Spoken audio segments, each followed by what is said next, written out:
우리 김우신 대표님, 네. 마니커를 들고 나오셨습니다. 더 상승할 것이라 보시나요? 앞서서 우리가 테마주 얘기 한번 했었잖아요. 예, 이 마니커는 테마주죠.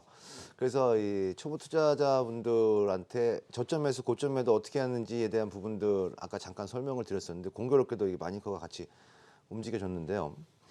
마니커는 이제 아프리카 돼지열병 테마주 중에서도 대체 먹거리, 그러니까 닭고기와 관련돼 있는 종목의 대장주격을 지금 가고 있습니다. 왜냐하면 이 대체 먹거리 부각되는 이런 부분들에서 이 마니커의 주가 흐름을 보게 되면은 최근에 뭐 800원, 900원대에서 지금 이제 1,400원대 정도로 절대 주가 자체가 저가예요. 그러니까 저평가된 종목이라는 것이 아니라 절대 주가 자체가 좀 저가인 그런 부분들이라서 일단 테마주들의 움직임에 상당히 편승할 수 있는 그런 대장격인 그런 종목이라고 볼 수 있겠고요.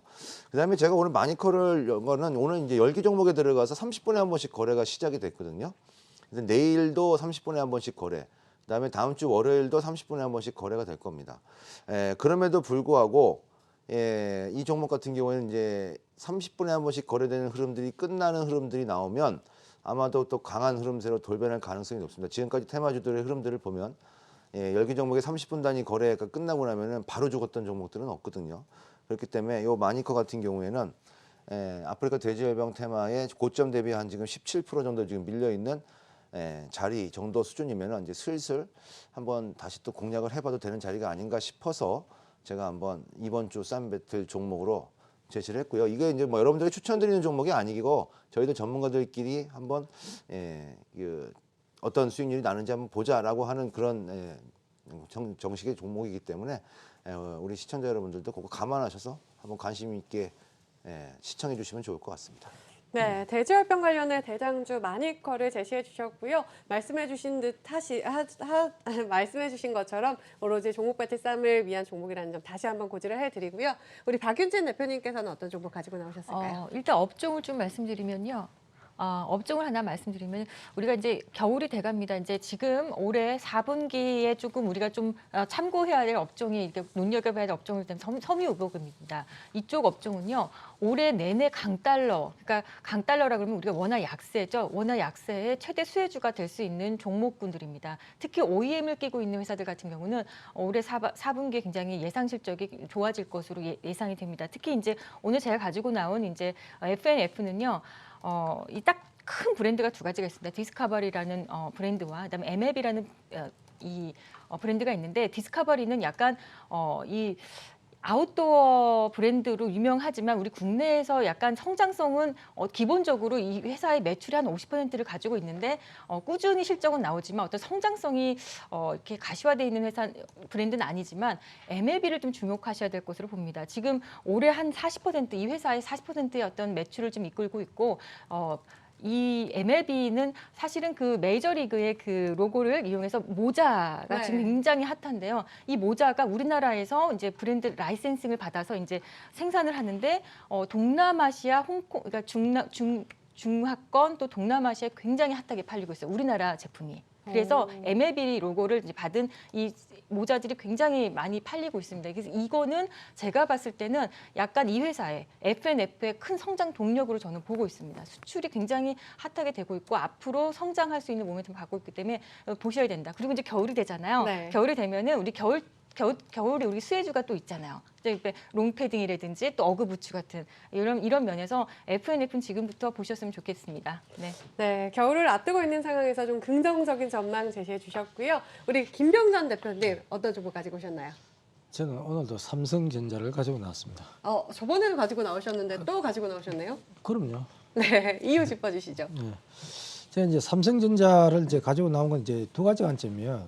첫 번째는 이제 환율 관점이 있고 또 업황에 대한 이제 두 번째는 이제 업황에 대한 이제 기대감이 있는데 환율 같은 경우는 오늘 이제 1,198원에 마감을 했죠. 그래서 이제 지난번 고점이 1,210원대입니다.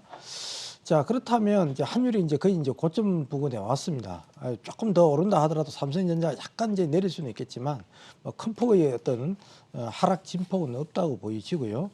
그래서 만약에 이제 1,210원대 왔다면은 이제 곧 뭐 조만간 제가 봤을 때는 오지 않을까 싶은데 거기서는 이제 저항선이기 때문에 환율이 다시 내려갈 가능성. 그러니까 1,180원대로 내려오지 않겠냐.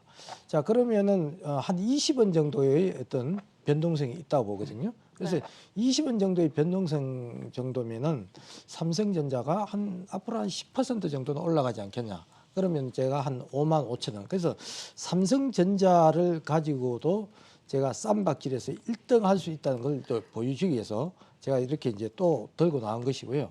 두 번째는 이제 반도체 업황이에요. 뭐 반도체 업황은 여러분들 그동안 워낙 말씀을 많이 드렸기 때문에 잘 아시겠지만 우리 상반기에는 이제 반도체 업황이 굉장히 안 좋았습니다. 안 좋았지만 하반기 때는 뭐 어느 정도 좀 업황 자체가 이제 반등할 거다고 이렇게 이제 보고 있고 실제적으로 이제 그 반도체 가격을 알려주는 업체인 그 D램 익스체인지에서도 보면 지금 D램 가격대가 바닥을 치고 어느 정도 상승하는 그런 국면을 보여주고 있고요.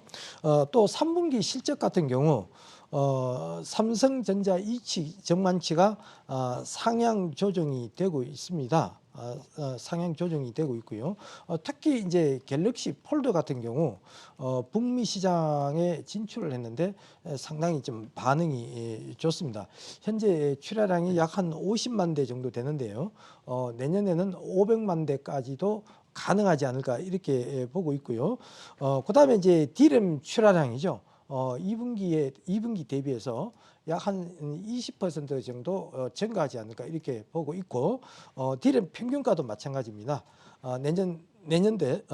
내년 연간으로 보면 4분기 대비 내년 1분기 대비해서 각각 29%, 4% 정도 상승하지 않을까 이렇게 보고 있습니다. 그런 네. 관점에서 제가 삼성전자를 제가 쌈박질에서 1등하려고 들고 나왔습니다. 네, 알겠습니다. 반도체 업황 개선과 함께 5만 원 선 돌파할 것이다. 이렇게 기대감을 말씀해 주셨고요. 또 한 번 1등에 대한 욕심까지 드러내셨는데요. 기대해 보겠습니다. 네, 그리고 마지막으로 우리 임종혁 대표님 어떤 종목 가지고 오셨나요? 예, 저는 드림텍을 준비했는데요. 드림텍은 삼성전자향 지문인식 센서 모듈을 잘 공급하고 있고 공급 점유율 1위 기업인데요.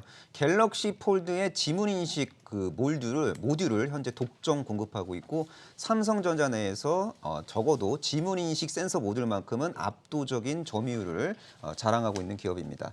자, 주력 제품 전방 산업이 다각화되고 있어갖고 안정적인 성장을 할 수 있는 그런 기업인데요.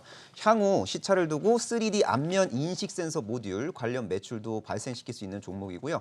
차량용 지문인식 센서 모듈도 좀 미래 성장판으로서 역할을 할 수 있을 것 같습니다. 그리고 올해부터 헬스케어 사업 관련 성과가 점진적으로 발생될 가능성이 높아 보이는데요. 무선 바이오 센서 패치 양산 등의 이슈로 헬스케어 사업이 성장을 하게 될 가능성이 높고 중장기적으로는 인공관절 수술용 센서 관련 매출도 발생시킬 수 있는 종목이라고 보시면 될 것 같습니다.